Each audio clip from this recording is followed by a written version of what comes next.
ओम साईराम. अध्याय 24. सदा सर्वदा देव सानिध्य आहे. श्री गणेशाय नमः. श्री बाबांचा स्वभाव विनोदी होता. ते एखाद्या भक्ताची नक्कलही करायचे. त्यामुळे त्यांच्याबरोबर असणाऱ्या मंडळींची हसून हसून मुरकुंडी वळायची. आपली थट्टा केलेली कोणालाही आवडत नाही. ती चार चौघात केली तर मुळीच सहन होत नाही. पण बाबांना केलेली थट्टा लोकांना आवडायची, कारण त्यातून बाबा एखादा बोधच द्यायचे. त्यामुळे सर्व प्रसंगी बाबांची संगत हवी हवीशी वाटायची. प्रत्येक रविवारी शिर्डीत आठवड्याचा बाजार भरायचा. आजूबाजूच्या गावातील लोक तेथे यायचे. एका रविवारी बाबा मशिदीत बसले होते. बाजारचा दिवस असल्याने मशिदीत दर्शनालाही खूप गर्दी झाली होती. माधवराव, वामनराव, गोपाळराव बुट्टी, काकासाहेब आदी भक्तमंडळी तेथे होती. अण्णासाहेब दाभोलकर तेथे बसून बाबांचे पाय चेपत होते. तेवढ्यात माधवराव हसले आणि दाभोलकरांच्या आखूड कोटाच्या हस्तनीला हात लावून म्हणाले, अण्णासाहेब, या इथे कसले दाणे चिकटले आहे? त्यावेळी काय आहे हे पाहण्यासाठी अण्णासाहेबांनी आपला हात लांब केला तर कोटाच्या बळकट्यांतून काही चणे खाली पडले. ते पाहून खाकी कोटाच्या वळल्या त्या किती, आणि त्यात एवढे चणे कस काय राहिले याचे सर्वांना नवल वाटले. बाबा म्हणाले, याची एकट्याने खाण्याची खोड मला माहीत आहे. आज बाजारातून येताना हा चणे खाता आला असावा. अण्णासाहेब म्हणाले, बाबा, हे तुम्ही काय बोलता? मला एकट्याने खाण्याची सवय नाही. दुसऱ्याला दिल्याशिवाय मी काही खात नाही. आज मी बाजारातही गेलो नाही. अर्थात चणे विकत घेण्याचा प्रश्नच उद्भवत नाही. त्यामुळे तुमचे म्हणणे मला लागू होत नाही. बाबा म्हणाले, अण्णा, एखादी वस्तू खाताना बरोबर कोणी असेल तर तू त्याला तो पदार्थ देतोस, हे मला मान्य आहे. पण ज्यावेळी तुझ्याजवळ कोणीच नसते त्यावेळी तू एकटाच खातोस ना. त्यावेळी मी तुझ्याजवळ नसतो का? मग मला देऊन तू का खात नाहीस? बाबांचे बोलणे ऐकून अण्णासाहेबांच्या डोळ्यात पाणी आलं. रामदासांच्या सदा सर्वदा देव सानिध्य आहे या वचनाप्रमाणे बाबाही नित्य आपल्याबरोबर असतात.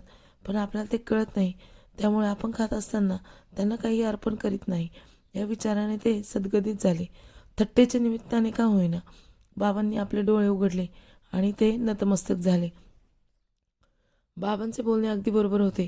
कारण इंद्रियाधिष्ठित व इतर देवता प्राणापानादी पंचप्राण, गार्हपत्यादी पंचाग्नी, विश्वदेव आणि अतिथी यांना टाकून जे स्वतःच अन्न भक्षण करतात ते त्यांच्यासाठी विषरूपच असते.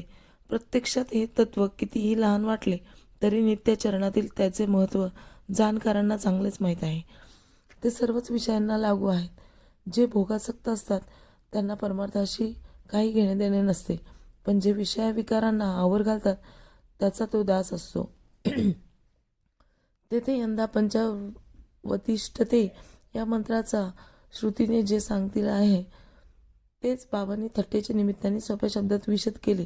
ते म्हणाले, मन, बुद्धी आणि इंद्रियांनी विषयाचे सेवन करताना आधी माझे स्मरण करा आणि मग ते विषय मला अर्पण करा.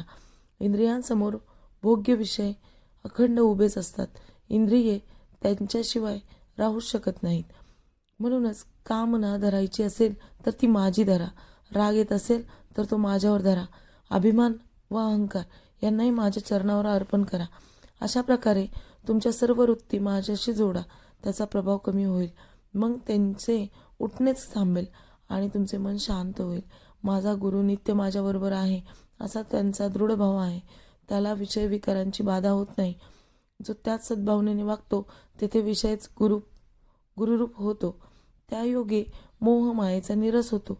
वेदांच्या उपदेशानुसार विषयांचे सम्यक सेवन केल्याने स्वैराचार घडत नाही. मनाला संयमाची सवय असेल तर विषयविकार कमी होऊन गुरुभजनाची गोडी लागते. त्यातून ज्ञान प्रकटले त्या शुद्ध ज्ञानाने देहाभिमान नष्ट होतो आणि बुद्धी अहम ब्रह्मास्मी म्हणत त्या तत्वातच अखंड सुख आणि आनंद अनुभवते. देह क्षणभंगूर असला तरी तोच मोक्षप्राप्तीचे साधन आहे. जो नरदेहाचे महत्त्व जाणतो तोच गुरुसेवा करून धन्य होतो. गुरु व ब्रह्म याचे ऐक्य जाणून शुद्ध मनाने गुरुभक्ती केली तर विषय वासनांचा समूळ नाश होतो. चित्त शुद्ध होते आणि आत्म व बोध होतो. अण्णा व मावशीचे भांडण. दामोदर घनश्याम भाबरे हे श्रीबाबांचे भक्त होते. लोक त्यांना अण्णा चिंचणीकर म्हणत.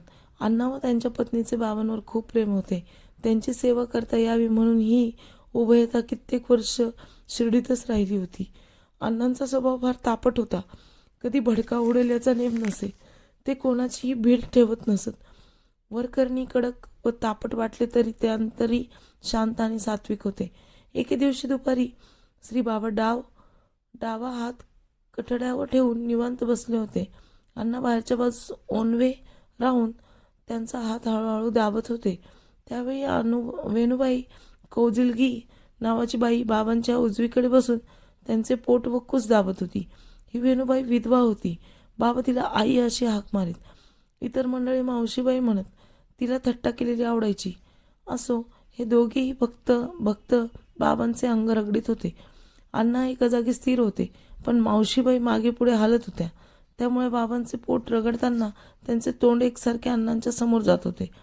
या संधीत मावशी बाबांना विनोद करण्याची लहर आली.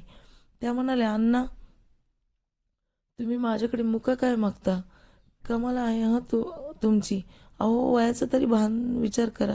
ते ऐकून अण्णा खूपच संतापले. तिला अदवा तद्वा बोलू लागले. मावशीबाईही भडकल्या. मग त्या दोघांची चांगलीच झुंपली.